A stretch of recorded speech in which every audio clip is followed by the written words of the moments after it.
매일 성경 묵상을 돕는 해설 가이드입니다. 안녕하세요. 묵상 코치입니다. 함께 읽고 나눌 말씀은 예레미야 23장 9절에서 22절까지 말씀입니다. 정치와 종교는 유다를 지탱해준 두 가지 축이었습니다. 왕이 대표하는 정치를 고발한 후에 예루살렘의 종교로 시선을 돌립니다. 성전이 구심점 역할을 담당하는 예루살렘의 종교에서 제사장들의 비중이 훨씬 더 컸지만 여기서는 고발의 초점을 예언자들에게 맞춥니다. 9절에서 12절을 보겠습니다. 9절에서 12절은 예언자들의 타락과 그 결과에 대해서 말합니다. 예언자들의 타락과 무능력을 고발하는 말씀에 앞서 계시 경험에 대한 예언자의 반응이 언급됩니다. 예레미야는 9절에 여호와와 그 거룩한 말씀 때문에 마음이 부서지고 뼈가 떨며 술 취한 사람처럼 됩니다. 요한을 통해 알게 된 예루살렘의 악한 실상과 그 결과에 예레미야는 정신적, 육체적으로 탈진합니다.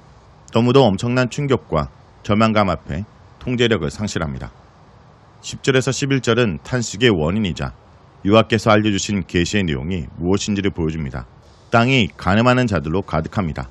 간음은 백성의 윤리적 타락뿐만 아니라 우상을 숭배하는 종교적 타락까지 포함하는 비유적 언어입니다. 백성의 타락은 무지나 가오에서 나온 것이 아니었습니다. 사람들은 의식적으로 악을 추구하고 불법적으로 힘을 행사합니다. 백성의 영적, 도덕적 타락으로 강야의 초장들을 포함한 온 땅이 저주를 받아 결실을 거절합니다. 구약 전통에 따르면 하나님께서 창조하신 인간 사회와 자연은 독자적 실체이긴 하지만 독립적으로 존재하진 않습니다. 서로 영향을 미치고 서로 의존적인 두 실존 공간입니다. 사람들이 당신의 계명과 말씀에 순종하면 하나님께서는 땅에 복을 내려 풍성한 결실로 응답하시고 불순종하면 땅에 저주를 내려 열매를 맺지 못하게 하십니다. 1만 백성만 악을 쫓는 것이 아니었습니다. 하나님 말씀의 마지막까지 신실하게 남아있어야 할 예언자들과 제사장들도 타락에 있어서는 더하면 더했지 덜하지 않았습니다. 하나님의 의지와 가르침을 대변해야 할 자들이 그분에게서 멀리 떠나 불경스럽게 저신했습니다. 이들의 악행은 장소를 가리지 않았습니다. 이들은 성전에서도 악을 행했습니다. 하나님의 집이 악의 소굴로 타락했습니다. 예루살렘 거리와 광장뿐만 아니라 여호와의 성전마저 죄악에 완전히 장악되었습니다.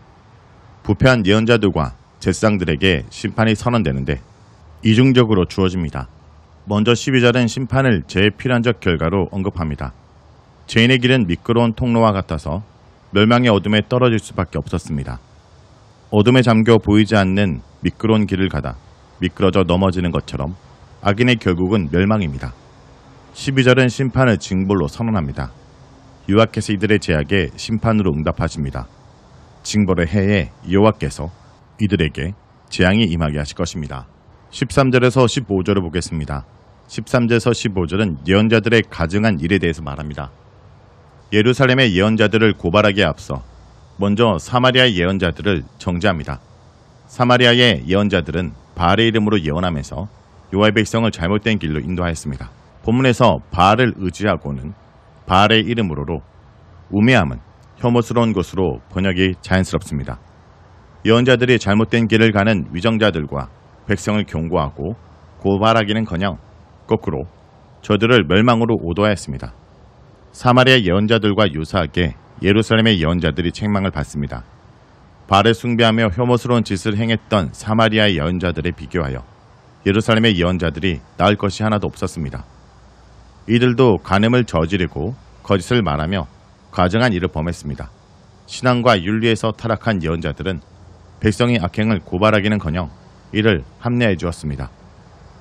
본문에서 악을 행하는 자의 손에 강하게 하여는 악을 행하는 자들에게 신학적 옷을 입혀 이들의 죄악에 신적 정당성을 부여해 주었음을 의미합니다.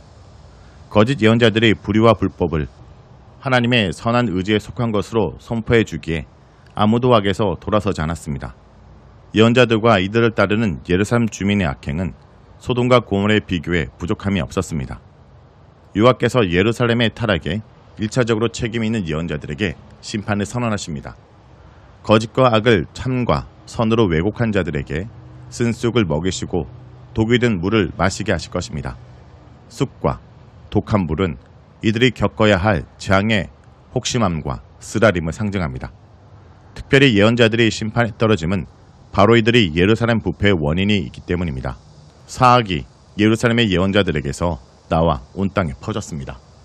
다음은 16절에서 22절을 보겠습니다. 16절에서 22절은 거짓 예언자들에서 말합니다. 유다가 바벨론의 위협 아래 놓인 주전 7세기에서 6세기로 넘어가는 기간에 이스라엘의 예언은 위기에 직면했습니다.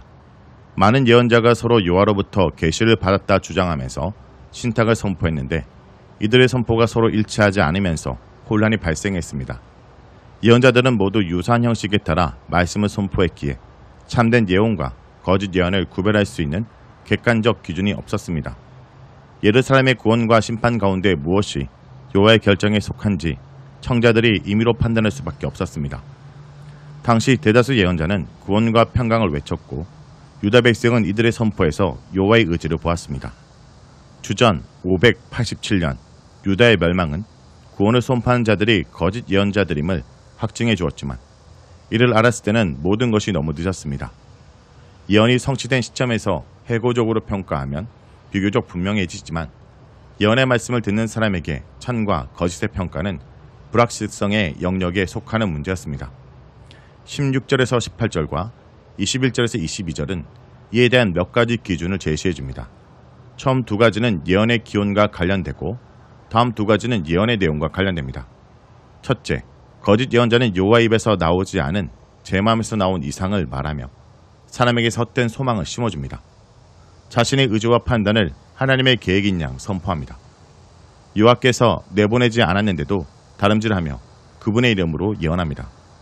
겉으로는 열심히 여호와의 말씀을 떠들지만 실제로는 제 생각에 불과합니다.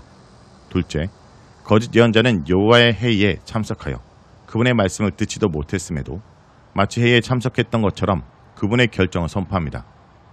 여호와의 의지를 눈으로 보고 귀로 들은 경험이 없음에도 예언을 합니다. 셋째, 거짓 예언자는 여호와의 말씀에 순종하지 않고 그분을 업신여기는 자들에게 평안을 선포하고 자기 마음의 완악함을 따르는 자들에게 재앙이 너에게 임하지 아니하리라 하고 이들의 무죄를 변호해 줍니다. 악인에게 면죄부를 발행해 줍니다. 여호와를 무시하고 악한 생각과 폭력으로 자신의 탐욕을 채우는데 급급한 자들을 복받는 자들로 만들어줍니다. 넷째, 거짓 예언자는 백성을 해괴시킴으로 악한 길에서 돌이키게 하여 생명의 길로 인도하지 않습니다. 백성의 악한 행식을 보고도 고발하지 않고 침묵하거나 오히려 이들에게 평안을 선포합니다. 이들은 백성의 악과 타협한 자들입니다. 한마디로 거짓 예언자는 청자들이 듣기 원하는 말을 제 마음속에 만들어내 선포하는 자입니다. 예언자가 하자로 등장하는 19절에서 20절은 거짓 예언자들에게 심판을 선포합니다. 여호와께서 당신의 이름으로 거짓을 선포하는 자들에게 휘몰아치는 폭풍처럼 분노를 쏟아부으실 것입니다. 현재 문맥에서 악인은 거짓 예언자들을 가리킵니다. 회오리 바람이 모든 것을 날려버리듯이 그분의 진노는 거둬지지 않고 거짓 예언자들을 모두 진멸할 것입니다. 본문에서 끝날은 종말보다는 여호와께서 결정하셨지만 아직 구체적으로 그 모습을 드러내지 않은 미래에 속한 날을 가리킵니다. 여호와의 이름으로 거짓을 예언하는 자들이 당장은 심판받지 않을지라도 때가 되면 반드시 징벌을 받을 것입니다. 두 구절과 거의 문자적으로 일치하는 말씀이 30장 23절에서 24절에도 나옵니다.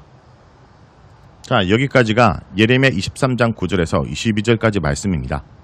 오늘 말씀을 통해 우리는 무엇을 묵상하고 적용해야 할까요? 우리는 거짓 선지자의 말을 듣지 않도록 주의해야 합니다. 거짓 선지자는 교회 밖에만 있는 것이 아니라 교회 안에도 있다는 사실에 유의해야 됩니다. 누가 거짓 선지자일까요? 하나님의 말씀을 정상적으로 가르치지 않는 자는 모두 거짓 선지자입니다. 우리는 거짓 선지자의 이런 말을 듣지 않도록 주의해야 됩니다. 항상 평안과 현세적 축복을 강조하는 가르침을 주의하고 말씀으로 잘 분별하며 오늘도 진리의 가르침을 따르길 간절히 기도드립니다.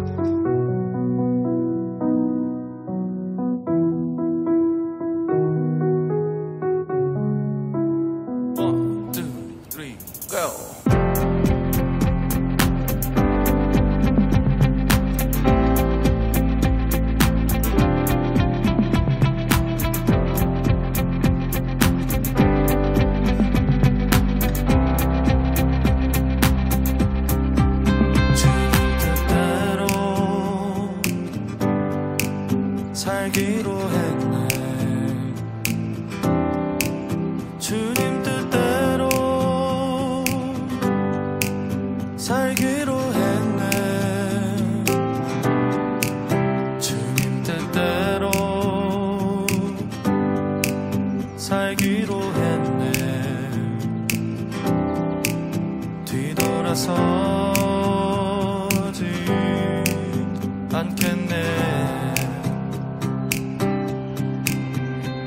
세상 사람 날 몰라줘도 이 세상 사람